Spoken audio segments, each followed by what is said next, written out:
Good morning. Last Friday, Blessed Geza was on the social media. He was once again denouncing ZANU-PF and President Mnangagwa's government. Many people are beginning to see him as the solution to Zimbabwe's political paralysis because, and it is true, the opposition is all but dead. Let's just listen to what he has to say and then we'll have a discussion on it.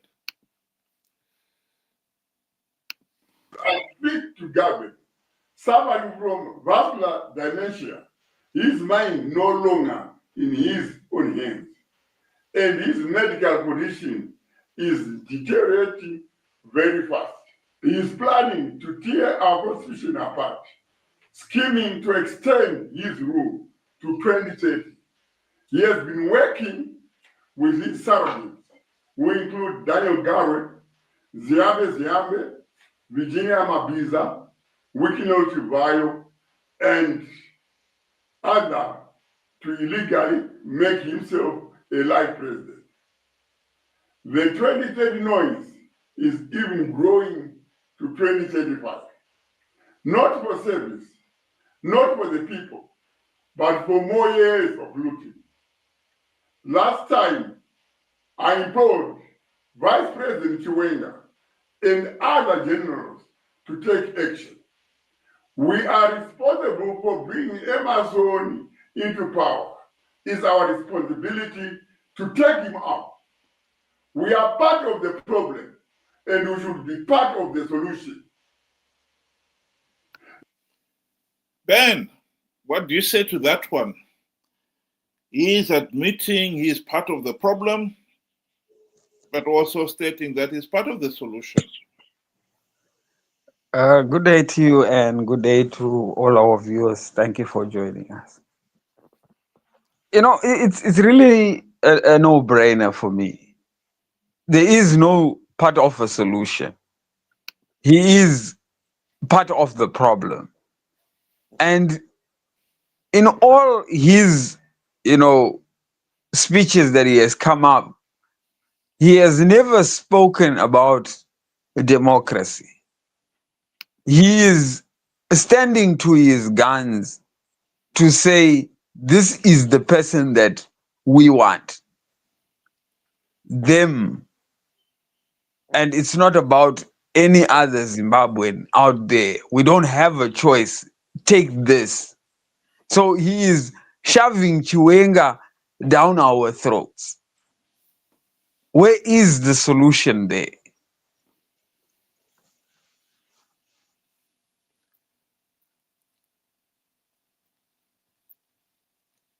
Well, I think on that point you're right. I'll just play this video clip of him stating his position regarding the present fight within ZANU-PF. Aiwaga. Ndirani kutaurire imwe zvinhu zvinoitika. Hani ndiri kutokutaurira. Kuratidza kuti hatina kupusaka because ndiri kutokutaurira kuti tozviziva. Takapusaka ndisikakutauriri zvese. We'll deal with this situation at the appropriate time. But ndiri kutotaura kuti commander vaMnangagwa, right? Navachiwenga, right?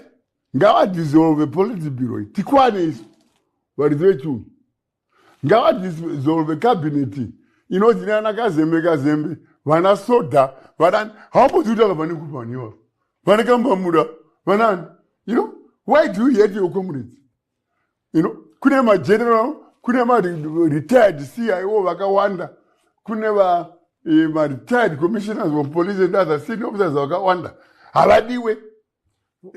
Maybe the president is looking at capacity and capability. Bullshit. Vana muntu grade 7 ane capacity and capability. Grade 7. Oita busy yokuti nhasi aitwa minister of state mangwana provincial minister isiripo. We are not apologetic about it. Chinhu chedu ichi toda kutopinda ndoda kuti president vanipo zimota varipo chi ndoda mabodyguards ini. But you've got your own cars. You've got a hotel at your house that you built in Sanyat. Why do you want all this? I want to be rewarded as well, not to be used like a political condom all the time. I'm not a political condom. And urikona vana mahiya vaya vana vamwe. The truth of the matter is, this is a fight within the party, a factional fight within the party. It's no different from what we saw in 2017, where, by his own admission, he was involved in the ouster of the G40 and Mugabe faction. They were fighting for the control of the party, ZANU-PF. And that is all they cared about. They wanted the faction, the Lacoste faction, wanted to be in charge. And I totally agree with what you were saying. This has nothing to do with democracy. When he says he's part of the problem, he does not see ZANU-PF as a problem in the sense that you and me sees it as a problem. ZANU-PF, the problem here is they see themselves as the ones with the divine right to govern Zimbabwe. They and they alone should determine who governs Zimbabwe. And that is their solution. Whereas that is the problem. You do not have the divine right to rule the country. And that message is not sunk home when you're talking to people like Blessed Geza here. And I think many people are making the mistake that they made in 2017 and thinking that they have got the choice of one faction versus another. That is the choice they've got to make. That is a false choice. Because at the end of the day, one faction as compared to another is you're picking two sides of the same coin. That is no different. There's no difference there. The two are the same peas in a pod. They are both dictators. They both believe in ZANU-PF's supremacy as a dictatorship. We are not ending the dictatorship by picking, we did not end the dictatorship by picking the Mnangagwa faction in 2017 and rejecting the G40.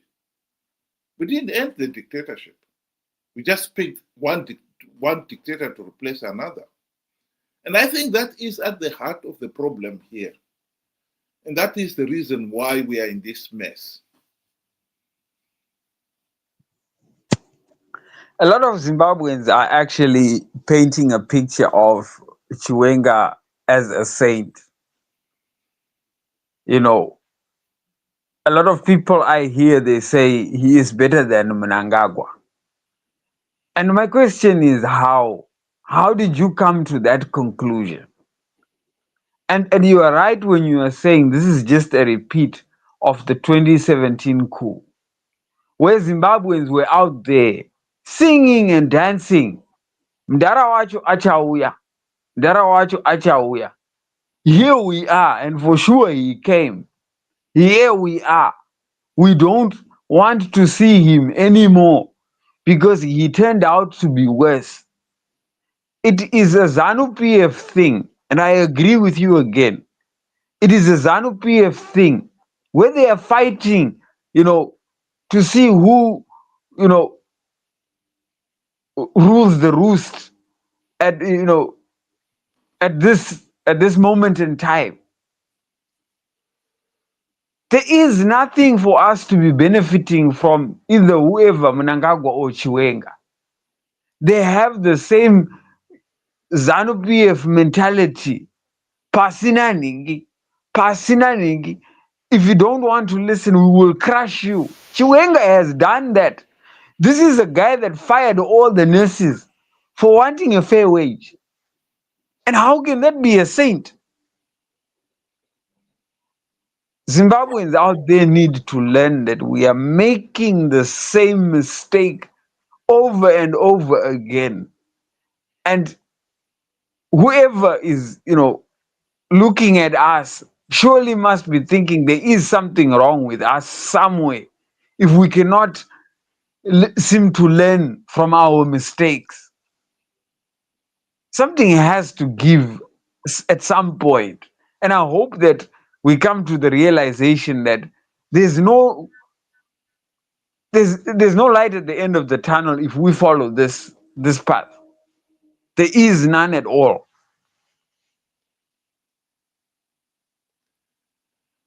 Well, my concluding remark will be that Zimbabweans should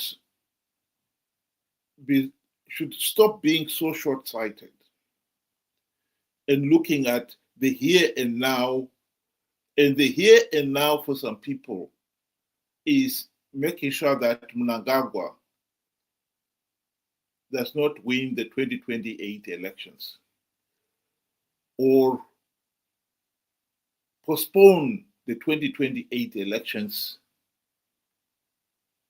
under the pretext of this 2030, that he should stay in until 2030. And since Geza and company are the ones who are fighting to stop that, they join them. The truth of the matter is, we are fighting to end the dictatorship. That is our number one priority. Whether it's Chiwenga who is the dictator or Mnangagwa who is the dictator, it's the same thing. It's just the two sides of the same coin. We should focus on ending the dictatorship. And the strategy for ending this dictatorship is that we should maintain our position at the present moment, where we are saying people should not participate in these flawed elections to give the regime legitimacy. That is the best strategy. Stop participating in flawed elections to give the regime legitimacy. Because if you participate to stop Mnangagwa winning the 2028 elections, you will just give Chiwenga the legitimacy. And once he's in, you will not get him out. I think we have the best opportunity to end the dictatorship because we have got a report from SADC on the 2023 elections, and they have condemned the process as flawed and illegal. And we, if we had not participated in those flawed elections, would have denied ZANU-PF legitimacy. In 2023, millions of people were conned by Chamisa to participate in those flawed elections and gave Mnangagwa legitimacy. If we're not careful, 2028, people will be conned to participate in those flawed elections, backing Geza and company. And in this case here, whether they win or not is irrelevant. As long as people participate in their millions, whether Geza and company win is irrelevant. They would have given the process legitimacy. And we are back to square one. And as far as I'm concerned, whether Mnangagwa wins or Chiwenga wins is irrelevant, because at the end of the day, we are back with a dictator in power. And that is the crisis that we should be looking at avoiding. If we do not participate in the flawed elections, then SADC will have the confidence to deny whichever faction claims victory, to deny them legitimacy. That is the argument. Thanks very much, Ben. Do you want to give your closing remarks? In closing, I would want to say that, the choosing between Mnangagwa and Chiwenga is a case where you're asking a mouse to choose between a cobra and a black mamba. Either one is dangerous for the mouse. There is nothing that will come out of the two choices, except, like you said, perpetuating the dictatorship. They are the same. They share the same principles. And we have had the opportunity to see from our past mistake where we swapped Mugabe for Mnangagwa. It turned out to be the worst decision we have ever made. And I would have expected by now that we have learned from that mistake, and we should be looking towards fixing it. And how do we fix this? The biggest problem in Zimbabwe right now is our curse of rigged elections. Until we fix that, there will be no solution to our problem. Because until we get a government by the people and for the people, we will always have these ZANU-PF thugs doing whatever they want with our beautiful country. So the choice at the end of the day comes right back to us. Are we going to follow Geza with with Chiwenga? Or are we going to continue with Mnangagwa and his Giganandas? Or are we going to do the right thing and the best thing, where we stop our participation in rigged elections and fight for reforms, and then go into a free, fair, and credible election? The choice at the end of the day is ours. Thank you. I'll just give Margaret Dongo, herself a former freedom fighter and the ZANU-PF MP, the last word on why ZANU-PF is denying the people of Zimbabwe a meaningful say in the governance of the country. They have wrong priorities, especially the current government. How can you go and build an airport which services a few people, and the majority are the elite and the so-called investors? Look at the rural. I made you come to interview me because I wanted you to have the experience of the roads that we are using. If we go today to our hospital there, You feel pity with that's a hospital in a rural area. If we go to our clinic, you feel pity. We have no piped water here. Do you know the reason why the rural people vote for ZANU-PF? One, they're intimidated. Two, the policy is that the rural people should remain poor and subservient to the government. They should remain poor, because if they remain poor, they continue singing the song for their master. This is why these people have been impoverished. It's for a reason. Because at the moment, if you economic empower these people, they'll go out of hand. ZANU-PF will never have control over them.